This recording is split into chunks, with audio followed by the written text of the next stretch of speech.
Thank you very much. Welcome everybody, and thanks for your time today. So the title of the day is to discuss our Maiden Contingent Resource announcement that we made into the market on Monday. But today's an opportunity to go through the background to that, why we think it's significant, and what we're going to do from this point forward.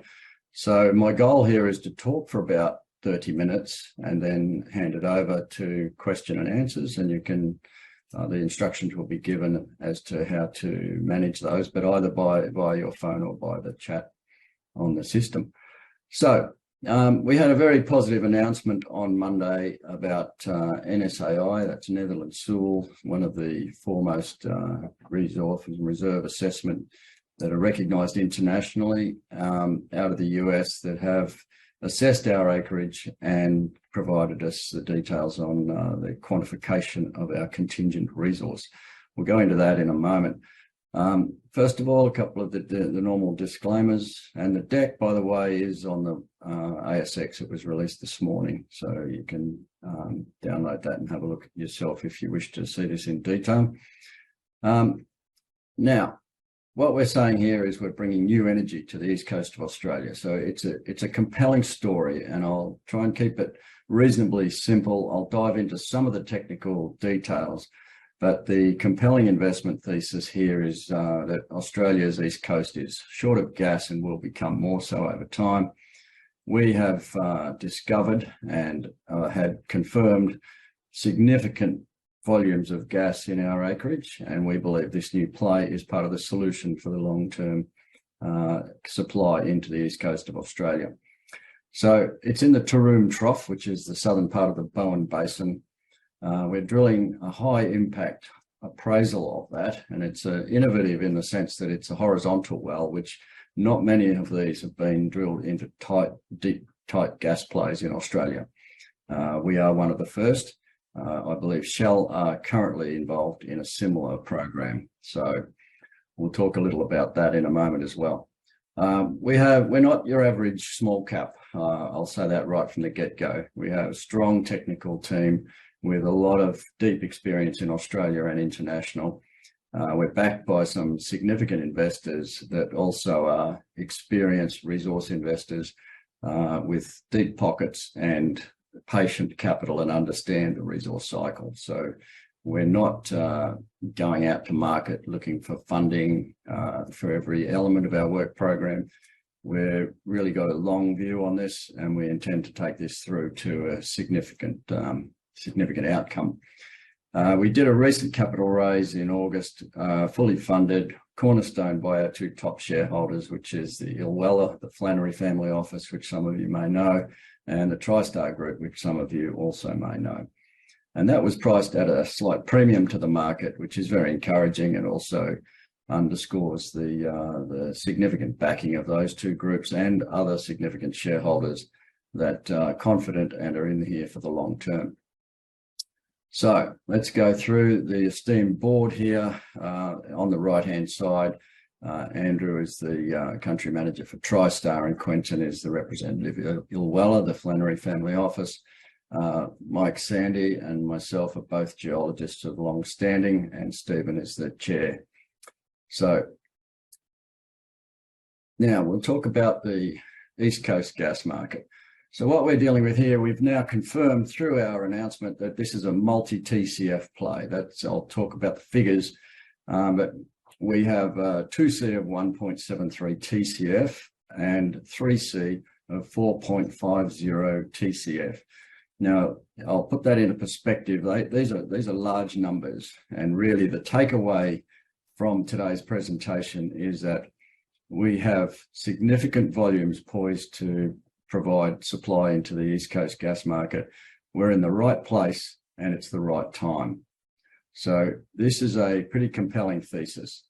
Now that we've got this contingent resource booking from an internationally recognized resource and reserve firm, we can say with confidence that we have a significant test to make, and we will be making that test.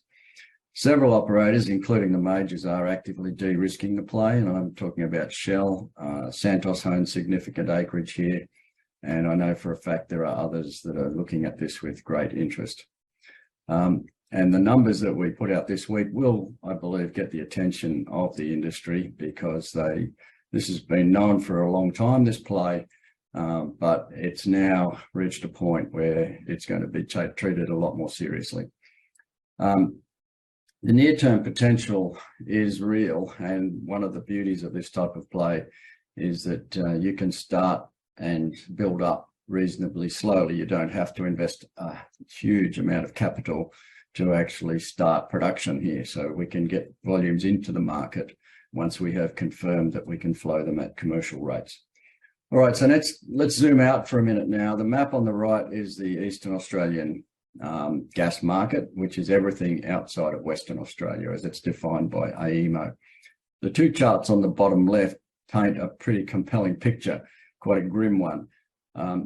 Coming up in the next few years, AEMO, in their gas statement of opportunities, which if you haven't read, I suggest you do, it paints a very dire picture of supply into the Eastern Australian market, which is that chart on the left-hand side.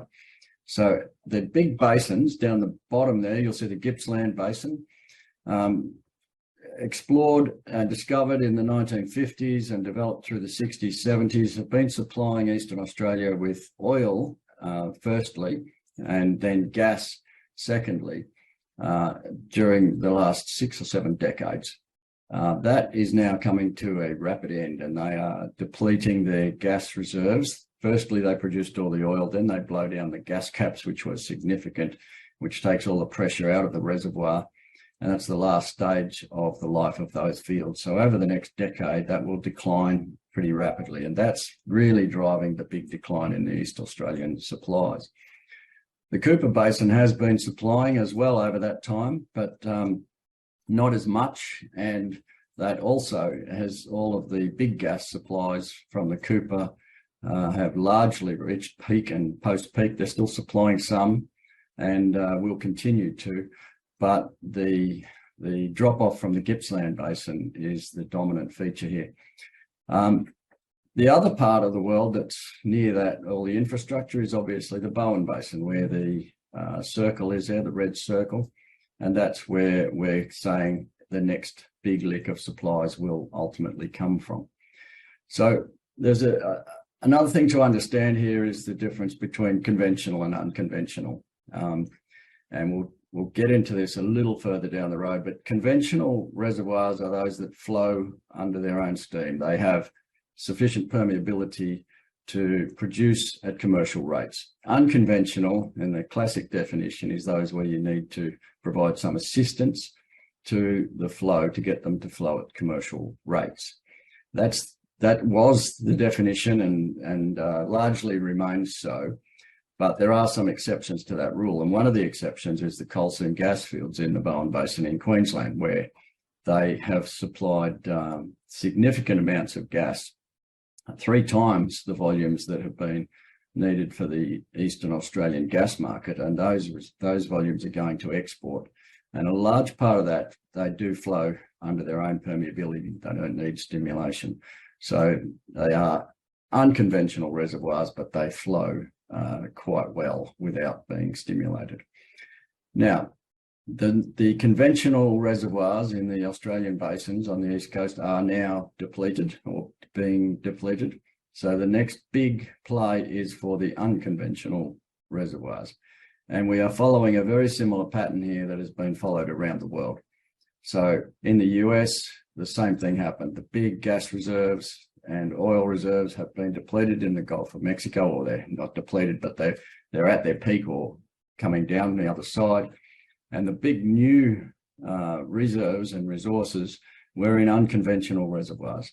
You've heard of shale gas and shale oil. It has absolutely revolutionized the energy market in the US and turned the US within the space of a decade from a large importer of energy to a large exporter of energy. And that has come about through the understanding of the low permeability plays in shale and in tight gas, and the technology that has gone along with that in terms of drilling and stimulating horizontal wells. So this path has been trodden well before. It just hasn't been a big feature of Australia. It is now, and you most likely have heard of the Beetaloo Basin up in the Northern Territory.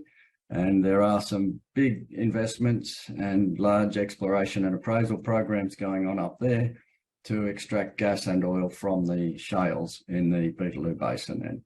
And that is the same trend that we're looking at here. As gas becomes a dominant feature of the energy supply around the world, and it will increasingly be coming under demand, then the unconventional gas is going to be a big factor. Now, the Bowen Basin has been a huge resource boon for Australia. Firstly, from the high-grade coking coal from the northern Bowen Basin, where the coals are outcropping next to the surface, and they have been exported for decades to Asia and other parts of the world for their steelmaking properties. Those same coals are the ones that are producing the gas in the southern part of the Bowen Basin, in the Permian fields, especially at Fairview and Spring Gully with Santos and Origins fields. And those same coals are the ones that are in the deep part of the Bowen Basin, known as the Taroom Trough, that are generating the hydrocarbons that we're talking about today. Those and the nice marine shales in the deeper part of the basin that are currently productive and generating large amounts of hydrocarbon, both gas and oil. So you layer that on with this supply-demand curve that you see on the left here, which is AEMO's forecast. The top line of that is demand. The big red wedge is the shortfall in the market. It's the gap between projected supply and demand. And that is a very large gap, as you can see, widening over the next decade to a significant number. So say 300 or 400 petajoules. So we're talking about needing some very large volumes to supply that shortfall. And in the absence of large volumes of new supplies, if you read the AEMO report, they are forecasting that the suppliers of coal bed methane or coal seam gas to the LNG plants will be requested to send some of those volumes south, even to the point where it means breaking some of their long-term offtake contracts for LNG supply. That would be a disaster, not just economically for those suppliers, but for Australia's reputation as a destination for foreign investment. So they will be paying close attention to this, and that may help explain why Shell are exploring in the same area we are with some vigor right now, to try to understand whether these volumes that we're talking about in the Taroom Trough can help offset that big gap. So that's the broader context of the market, and we'll go into that in a little more detail in some future slides. We'll zoom in a little bit more now and talk about Omega's project. So you can see down there in the yellow box in the bottom left, the two sort of maroon coloured acreage areas are the two ATPs, the Authority to Prospect areas for Omega. And it's only about 150 kilometres from Wallumbilla. You can see the hub of Wallumbilla just to the southeast of Roma, near the top left corner of that yellow box. That is the equivalent of the Henry Hub in the US for Australia. That's where the gas can go either into the domestic market or into the LNG plants. And remember, right now, the LNG plants are operating with significant ullage. That's processing capacity. If there was gas available, they could put more gas through those plants and sell it at very good prices into the international LNG market. So gas is needed both in the domestic and in the international market. So our exploration program this year has been highly successful. 2 wells drilled with thick intervals into this deep, tight gas play. And we've also got some associated condensate and potential for liquids. Then the partners that we have, the investors in this, are technically very experienced in these sorts of plays. So we've got a great team here at Omega with some of the best minds in the business employed as either directly or as consulting to our technical team. And we also have the benefits of the TriStar group in the US who have experience and a very large experience base working with some of the major players in the US that have undertaken tight gas exploration, appraisal and development. And I'm talking, lots of years of experience with Exxon, Chevron, Apache, EOG and Hillcorp. And these are experienced geologists and reservoir engineers that we can tap into to enhance the way in which we approach our exploration and appraisal program here at Omega.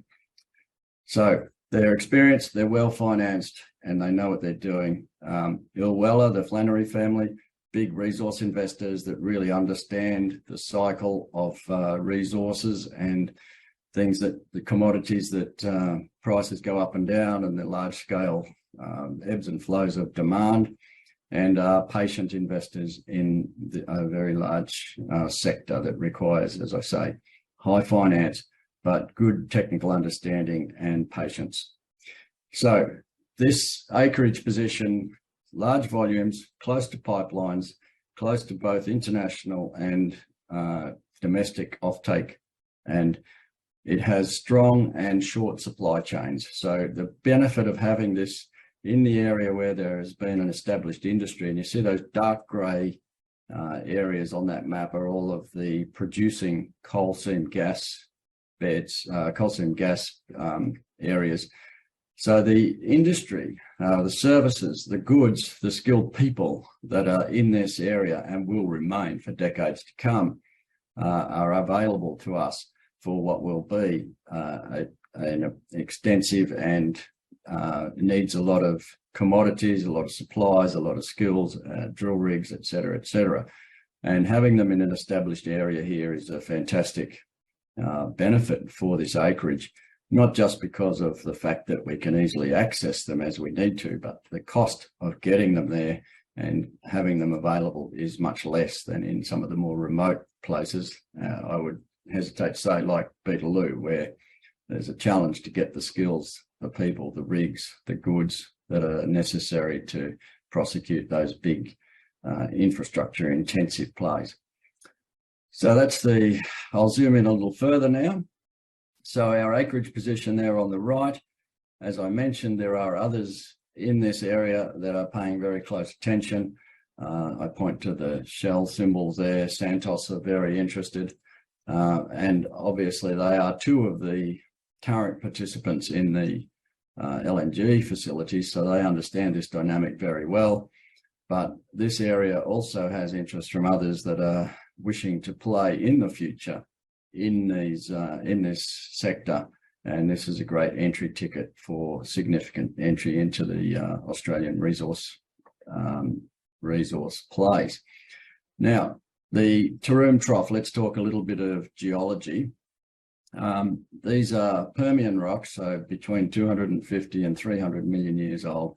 They're, as I mentioned earlier, they're proven prolific petroleum province with both gas and coal that's been for decades being exploited and helping supply the wealth of Australia.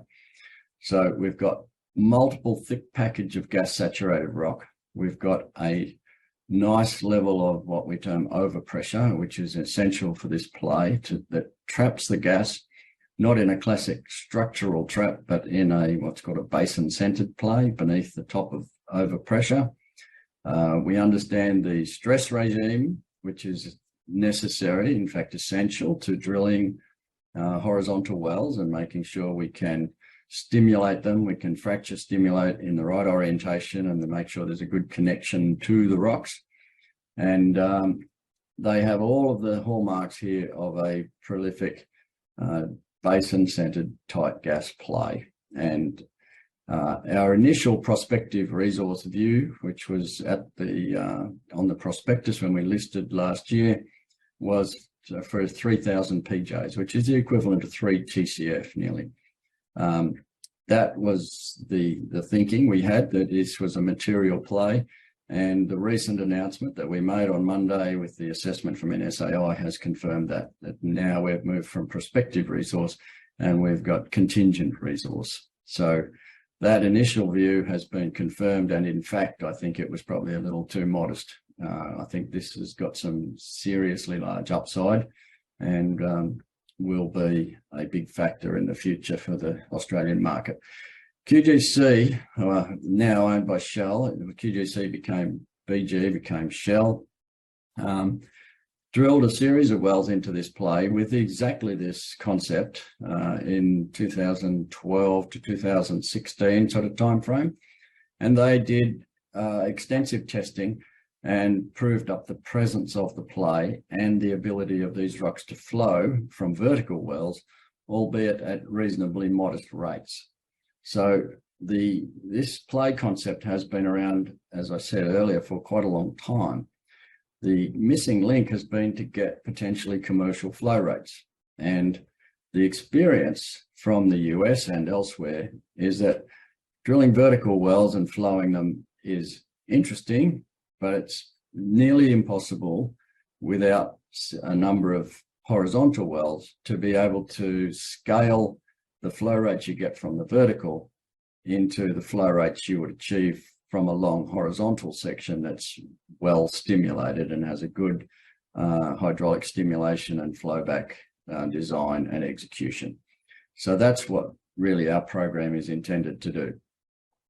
We're going to drill or use the vertical section from the Canyon 1 well, and then drill a horizontal section to about 1,500 meters, possibly a little more, and then multiple stage of stimulation and flowback. So the program is being designed right now using that expertise that I mentioned earlier, and we are in the market contracting for a rig, and we expect an announcement soon on that. And as I said down the bottom there, Elixir Energy, or in the block you can see there in the sort of middle of that graphic, they are doing a multi-stage vertical well stimulation, targeting I think some of the coals as well, and that's going ahead in the next few months. Shell are currently drilling, and I believe Shell are prosecuting a horizontal program as well. So this play is attracting a lot of attention, a lot of investment, and a lot of interest. So here's our maiden resource assessment that we received from Netherlands Sewell. 1C is half a TCF, 0.50, 2C, 1.73, and 3C, 4.50. And that is a very encouraging number. So if you equate that into petajoules, that's approximately 1,700 petajoules of 2C, which, if we go back to that chart at the beginning, is equivalent to approximately 1 year's volume that covers both the exports and the domestic market in the East Australian gas market. So we're talking about resources here. If you talk about the 3C, the 4.5 TCF, that is something that is really significant and potentially a large way towards answering the shortfall that I mentioned in the East Australian gas market. And you'll see on the next slide that that is not an unreasonable proposition. So this is a graphic across our permit area that goes from Canyon 2, Canyon 1, and then Tasmania. And what we see is that the bright yellow areas, that the upper Kianga and lower Kianga, are the areas that we requested NSAI assess. And there are a total of 27 meters net thickness across the entire permit area. And we selected those on the basis of their attractiveness on the logs and the way in which they correlated across the entire acreage area.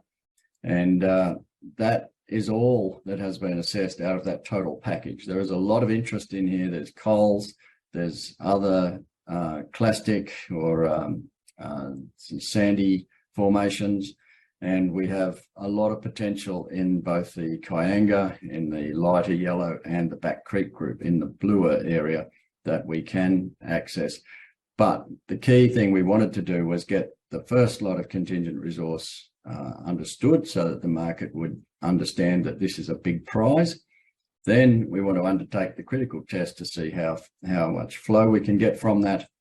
And following that, there is a large opportunity to increase both the contingent resource and if we can turn some into reserve. So I'm highlighting the fact here that we've only just scratched the surface of what is potentially a very large play. So that gives us considerable growth for the future. But as I say, we're really interested in accelerating our understanding of this and performing the critical test first to see if we can get some good flow rates.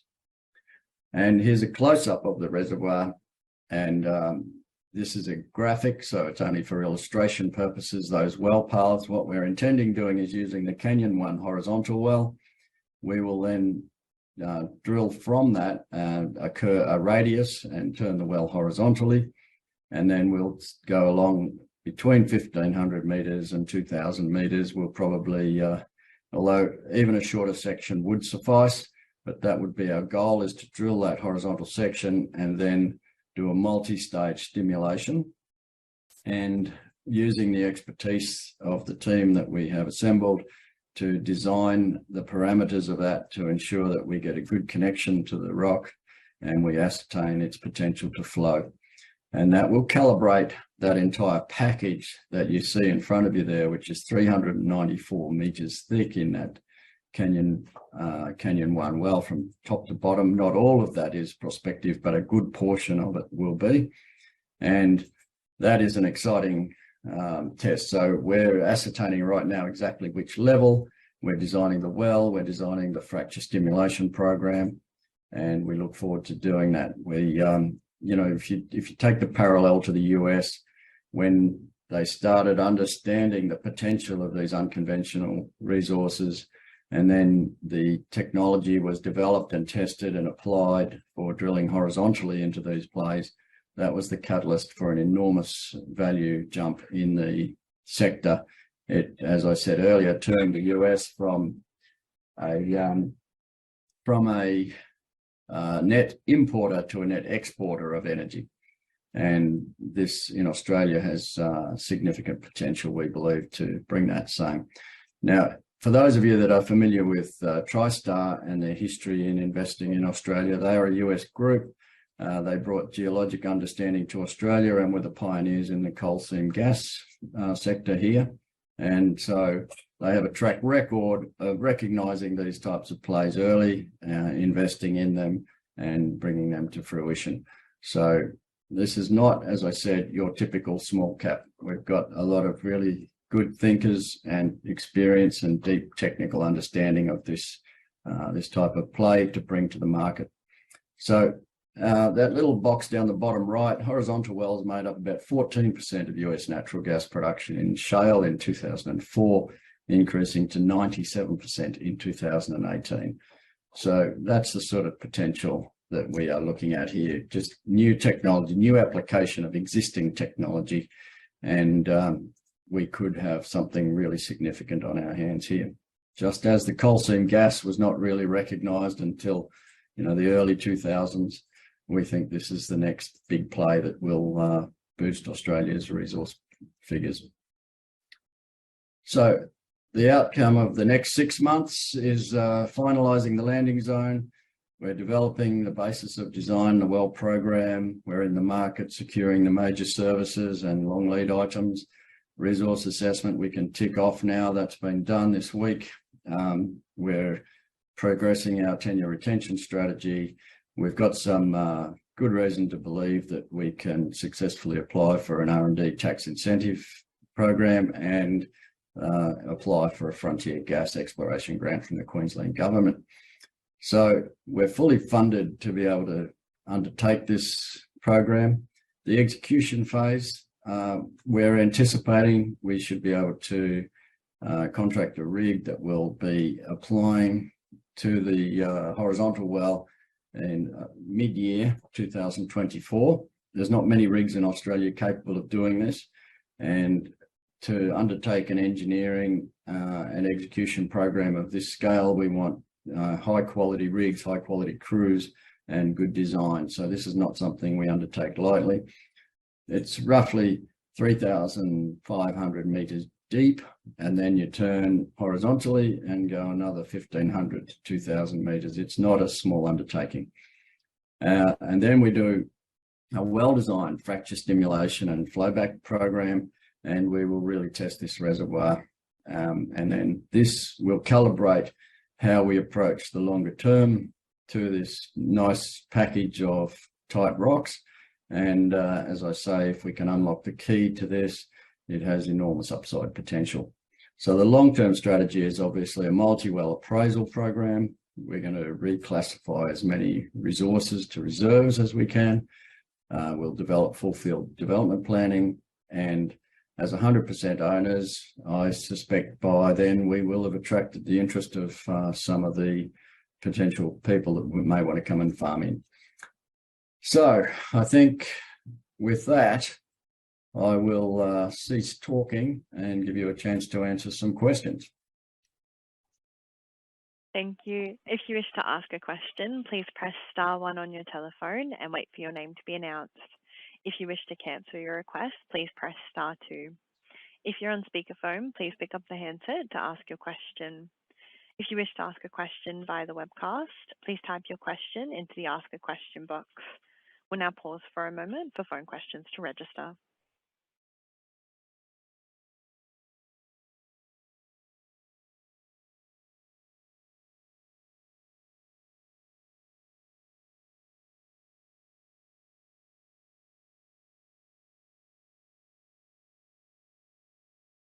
There are no phone questions at this time. I'll now head back to Mr. Brown for webcast questions. Okay. All right. Thank you. So there are a couple of questions that have been submitted via the web. The first one is, what do you think the potential is for the other sections outside the Kianga? Yes, I'm very optimistic, as I mentioned earlier, that the total package of the Kianga and the Back Creek group represent a large container of tight gas, deep basin-centered gas.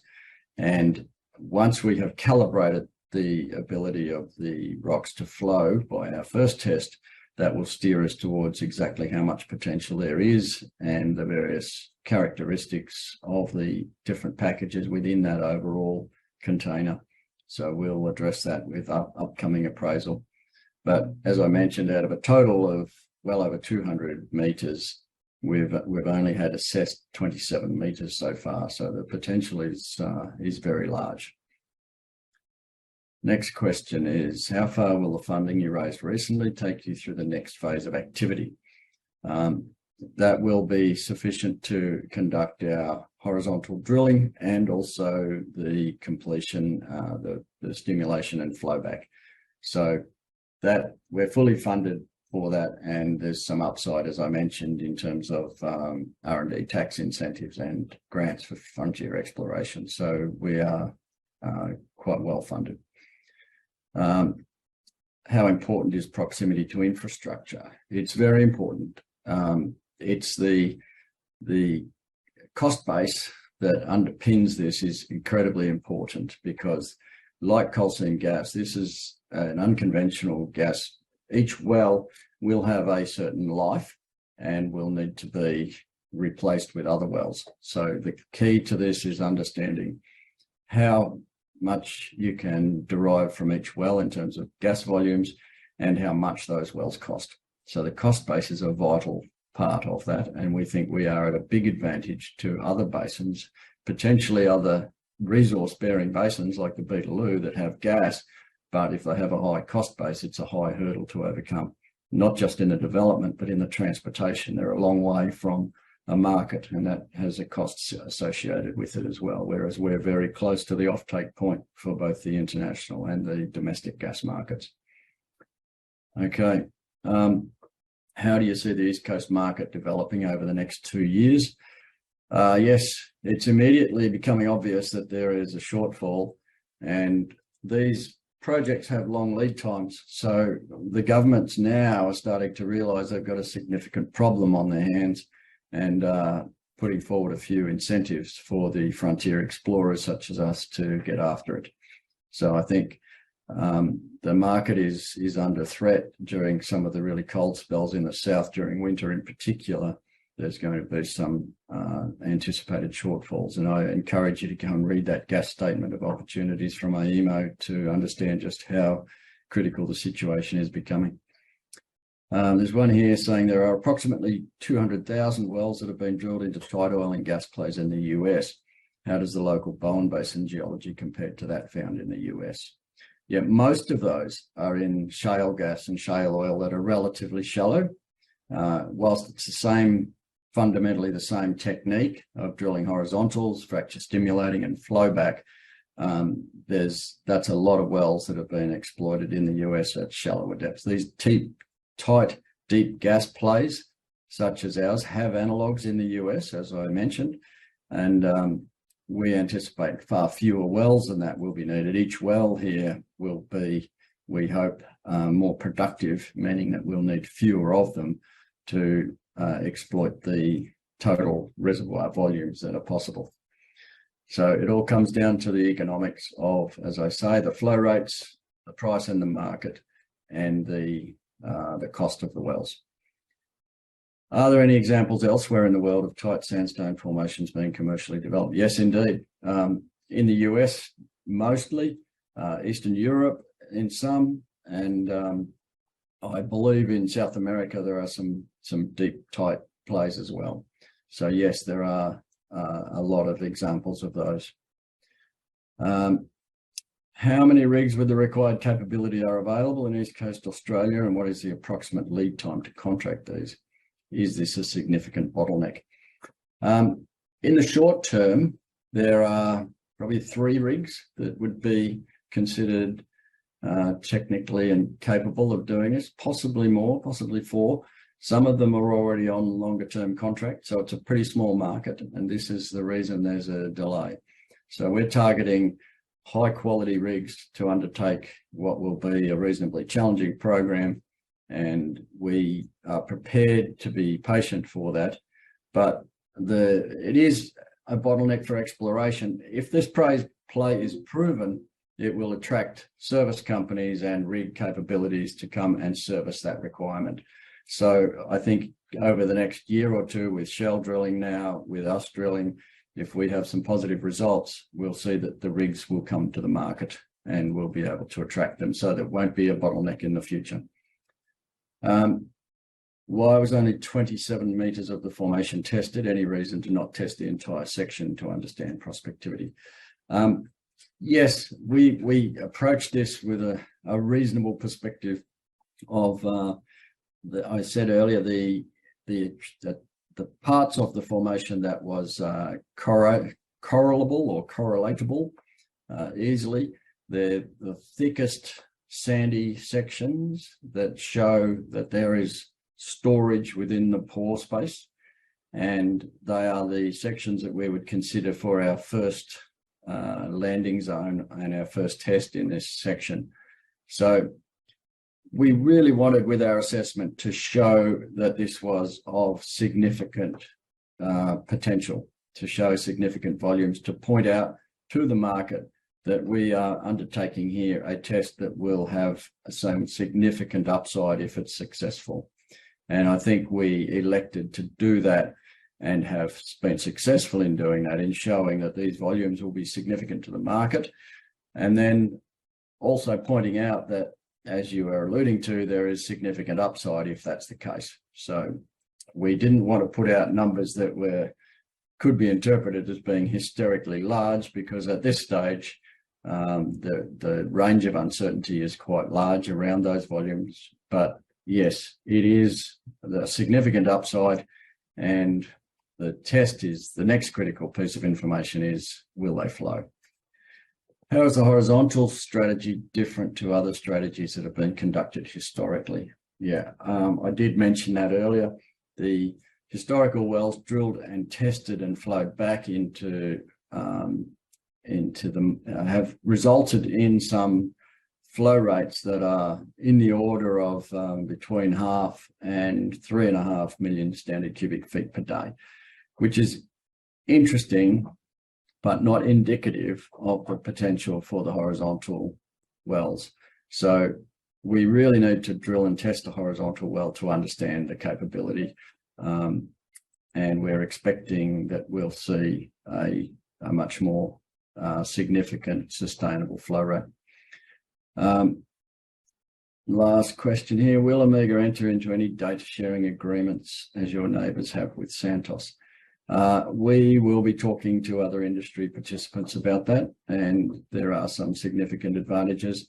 As I mentioned, that's a big container of rocks that are potentially producible, and there are aspects of them, characteristics within them, that different companies will be testing different aspects of it. So I think there's an advantage for the entire industry to be able to share a little data back and forward and help each other understand the significance and the characteristics of the full package of potential resource play here. So, okay. I think that's the last of the questions on the feedback. Are there any other calls coming through? There are no phone questions. All right. Well, thank you. And I'll pass it back to the moderator.